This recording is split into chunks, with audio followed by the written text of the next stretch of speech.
একজন প্রবাসীর বউই জানে হাজব্যান্ড দূরে থাকার কষ্টটা ঠিক কতখানি। হয়তো টাকা পয়সা, সোনা গহনা, স্বর্ণ অলংকারের কোনো অভাব হয় না, শুধু অভাব থাকে স্বামী নামক মানুষটাকে কাছে না পাওয়ার। আমার স্বামী প্রায় 6 বছর যাবৎ বিদেশে থাকে। আমিও একজন প্রবাসীর বউ, তাই আমি বুঝি এটার কষ্টটা ঠিক কতখানি। সো হ্যালো এভরিওয়ান, আসসালামু আলাইকুম। আজকে নতুন একটা রেসিপি নিয়ে চলে এসেছি আপনাদের মাঝে। পেঁপে দিয়ে আলু দিয়ে ঝোল করে আজকে মুরগির মাংস রান্না করব।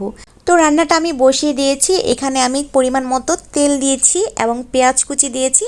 এরপর আদা রসুন বাটা, হলুদ গুঁড়ো, মরিচ গুঁড়ো, জিরার গুঁড়ো, ধনিয়া গুঁড়ো, পরিমাণ মতো লবণ এবং গরম মশলা আস্ত সব কিছু দিয়ে একসাথে ভালো করে কষিয়ে নিতে হবে। আর হ্যাঁ, একটা কথা সব সময় মনে রাখবেন, রান্না করার সময় আপনি তরকারিটাকে যত বেশি কষাবেন তরকারিটা খেতে তত বেশি ভালো লাগবে।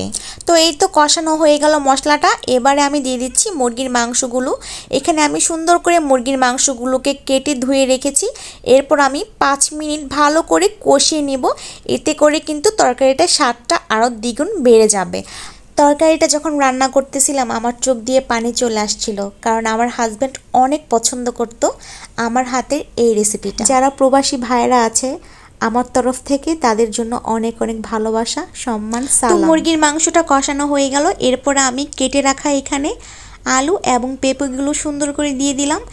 এবারে আমি সবগুলো উপকরণ একসাথে ভালো করে কষিয়ে নিব। আমার হাজব্যান্ড বলে, তোমার হাতের এই মুরগির মাংসের রেসিপিটা না আমার এত ভালো লাগে, তুমি যদি আমাকে সারাদিন এই রেসিপিটা দিয়ে ভাত দাও আমি সারাদিনই খেতে পারবো। আসলে কি বলবো, ও অনেক পছন্দ করে আমার হাতের রান্না। আর আমার শ্বশুরবাড়ির লোকজনও কিন্তু এই রেসিপিটা অনেক বেশি পছন্দ করে। বিয়ের আগে কিন্তু আমি রান্না বান্না একদমই জানতাম না, কিন্তু হ্যাঁ, আমার শাশুড়ি যখন রান্না করতেন তখন আমি পাশেই বসে থাকতাম আর দেখতাম কিভাবে রান্না করে। আর এই রেসিপিটা কিন্তু আমি আমার শাশুড়ির কাছ থেকে শিখেছি। আমার শাশুড়ি কিন্তু মুরগির মাংসটা খুব ভালোভাবে রান্না করতে পারে। তার হাতের রান্না এত মজা হয়, মনে হয় সারাদিনই খেতে থাকি তার হাতের রান্না। তো এই তো কষানো শেষ। এবার আমি পরিমাণ মতো পানি দিয়ে দিলাম। পানিটা দিলাম এই কারণে, যেহেতু আমি একটু ঝোল করব আর মাংসটা সিদ্ধ হওয়ার একটা ব্যাপার আছে, তো বুঝে শুনে পরিমাণ মতো পানিটা দিয়ে তারপরে কিছুক্ষণের জন্য ঢেকে দিতে হবে। তো এই তো ঢেকে দিলাম। আমার মা আমাকে একদমই বিয়ের আগে রান্না বান্না করতে দিত না, ইভেন আমাকে রান্নাঘরেই ঢুকতে দিত না। আসলে বিয়ের আগের জীবন আর পরের জীবন কিন্তু অনেকটা ডিফারেন্ট।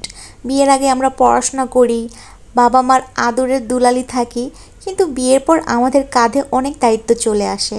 আসলে চাইলেও সে দায়িত্ব থেকে বের হওয়া যায় না।